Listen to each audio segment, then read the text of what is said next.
Action.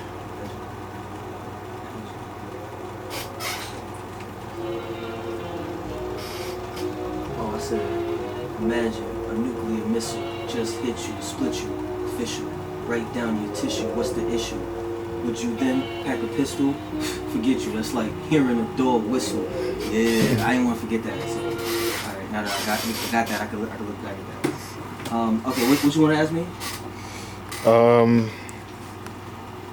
Damn, it was something you was about to elaborate on, but How I even got to Japan, type shit, right? Yeah. So, boom, when I'm on Instagram, I see a flyer in Japanese, some Wu-Tang shit. I'm like, that's AI. But then I look at the comments, you know, it's part of the research I do when I think something's AI. Because if you think it's AI, maybe you should dig a little deeper. And I see the comments is in Japanese and I see some English, right? So then I click the links and I start doing research or homework and I find out, holy shit, this is real. Wu-Tang Clan is going to be playing in Japan for the first time since like 97, right? And because I think they went there when they did Wu-Tang Forever. I'm not sure. I need to research that because I really thought last time they was there was 94 when I got shot. Which is why this is like some full circle shit for me. But boom, I found out they was going to be there.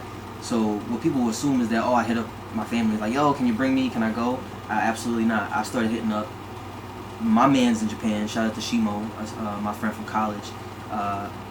And we stayed friends all this time. So I hit him up, and he confirmed even more so that it was real, and you know, sent me the link to the production company and all that. And then I was also building with some other rappers that, you know, just reached out to me and saw the whole Japanese, you know, energy that I was putting out there. And them niggas was like, yo, I could, you know, I might be able to, you know, help get you funding to get you out there, right? So that conversation was going on for like 2 months before the deadline I gave myself was May 1st. I was like, if I don't, because the concert was like the end of May. So if I don't got my shit together by May 1st, like getting tickets to Japan last minute is crazy. So in between all that, I told my brother, like, yo, we going, the Wu's gonna be in Japan. He's like, oh, word? That's dope. I want to see that, right? And, you know, he get money, you know what I mean? He's a free man, he travel the world, you know, shout out to him. And he was like, all right, cool. So he booked his tickets, he was good. So May 1st rolls around, all my endeavors of trying to get sponsorship to get out there fell through. So I let him know, like, yo, like, it's, you know, it's not gonna happen. And he was like, well, I'm not going out there by myself, so I got you. I was like, you serious? You know what I mean? Because the nigga just took me on a cruise not too long ago, you know what I'm saying? Like, I must have been a decent big brother, you know what I'm saying? So, again, shout out to him. So he was like, yeah, we mobbing out, we out there, you know what I'm saying? And we gonna fucking figure it out. I said, you know what, let's fucking go. And then once I told my peoples in Japan, though, that it was on and popping, like, ticket book, they started moving. They was already moving in the background, doing everything they could do. But at that point, then there was more they could do, because with confirmation comes ability to progress. So they started moving so quick, and within days, bro, we had a venue booked, opening DJs, a flyer, you know what I'm saying, and a little bit of a team pushing and promoting that, yo, iNTeLL is gonna be here type shit, right? And I was just so amazed and appreciative of that, like, that work ethic is so quick. But yeah, I was out there because my brother / bodyguard / manager / artist / shout out to him, he sponsored me to come out there. But I was able to pay him back while we was out there with the experience that we had. You know what I'm saying? Because I made bread while I was out there. You know what I'm saying? I made a lot of bread while I was out there. And within the span of a week, like, you know what I'm saying? It's crazy. It's a lot harder to make that type of bread out here. Mm-hmm. And, you know what I'm saying? I treated him to things, and, you know, people that was showing up just to see me and give me gifts, once they realized we was a two-man army, you know what I'm saying? And they extended everything that they extended to me, they extended to him. You know what I'm saying? So we was living good. We was eating good. Shout out to all my peoples in Japan. Shout out to Japan in general. Shout out to Tokyo, Osaka, and Kyoto. Those are the cities that we visited. Definitely going back. Can't wait to go back. And you know, shout out to the Wu. We did get to go to the show that they had in Yokohama. It was incredible. You know, not everybody was there, but it's okay. They gave the Japanese people one hell of a show. I was able to get on stage with the 2G Wu logo, you know what I'm saying? So now that shit is solidified in Japan, you know what I'm saying? We worldwide, baby. And And shout out to Meth, you know what I'm saying? He hooked us up with passes so we could get in there. And me and my peoples, you know what I'm saying? I thought it was just going to be me and my brother. He'll be me and my peoples up, you know what I'm saying? And I love that when my peoples is with me, because I can't make no promises, but when they with me and they just stay with me and they just rock all the way to the end, and then they get in and then we good, like, bro, that shit was amazing, because I felt like, you know, not like I owed anyone, but like, I felt like I really wanted to reciprocate the love that I was getting back to the people that was with me and riding out for me and keeping me safe and making sure that we was, you know, at all the like lovely places, eating good and going in the right direction and shit like that. So yeah, shout out to my Japanese brothers and sisters that I met while I was out there. You got any other questions? How did it feel when you stepped off the plane?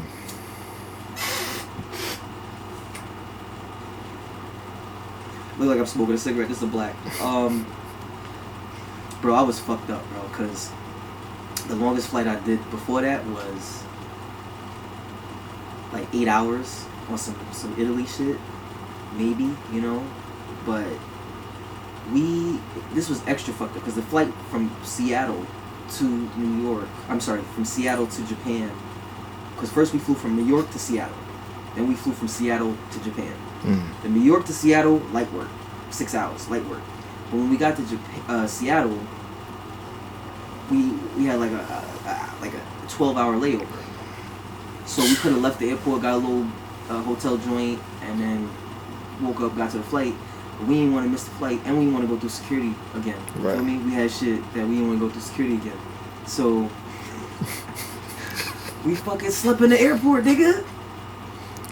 Do what you gotta do. This is my first time sleeping in the airport. I'm talking raw back on seats, nigga. Yo, raw back is crazy. Raw back on seats, my nigga. I'm talking hard carpet, nigga. Hard carpet to shoulder, nigga. Like, shit was crazy, but we did it, and that fucked me up, nigga. Like, I got shit going on where I need a nice bed. Right. So that's how we slept before a 10-hour flight. I was fucked up, dog.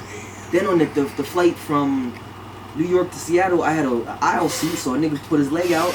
But on the flight from Seattle to Japan, my nigga, I had to do 10 hours in the middle seat, nigga. 10 hours in the middle seat, nigga. And then, so when I got off the plane, I was fucked up, bro. My back was killing me, my knees was killing me, everything was killing me. But I was so fucking happy that I survived the flight, and that I made it to Japan, and that a nigga was really in Japan, and it wasn't all just hype, and I fucking made it. And it's crazy, because when I got off the plane, you walking where you walking, and you know how when you walk out of the gates, the doors or whatever, it's niggas waiting, holding signs and shit with your name on it in case you got car service. I ain't have car service, but it was a fan there waiting for me specifically to take my picture, to take pictures with me. That blew my fuck. I got it on camera. It's all in the documentary. I took footage the entire time I was there, and I just threw it all in the timeline. My nigga, guess how long it is? Gotta be hours.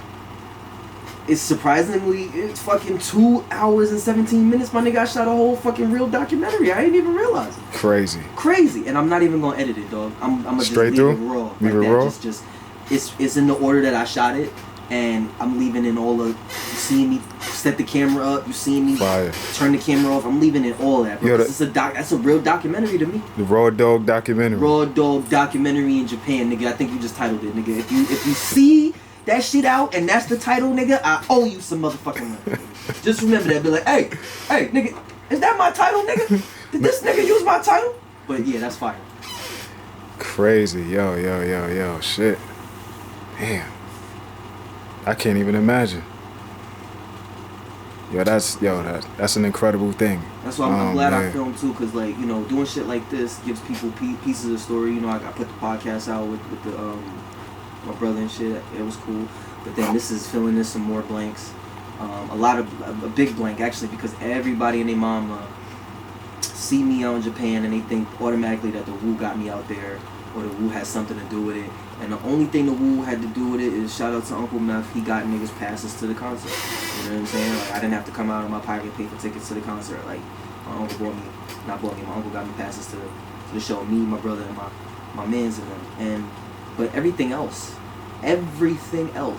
about my trip to Japan, from me performing to me modeling for clothing lines, from me doing the pop-ups, from the studio session, from the Rolls Royce shit, like to the Tower Records shit. Everything else that we did was off the strength of our own dollars and our own will to do it. You know what I'm saying? So I just had to make sure I get that message out there because that's very important. So shout out to the man behind the cam, Sick in the Head, for capturing that because that's fucking vital. I don't know if I have any more questions, but I do want to add on to that. So I've known this brother in front of the camera for what, like 16 years now, which is fucking crazy, nigga. Long time.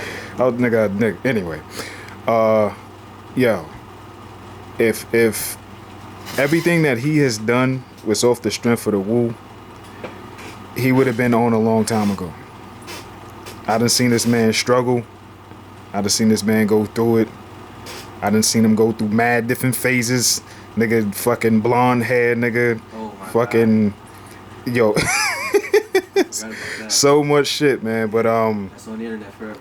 So when you see him in places like these, going to Japan, just know that it's well deserved. Just know that I've seen this dude busting his ass through COVID. We all in the house scared. This man in the stool trying to scratch together some paper.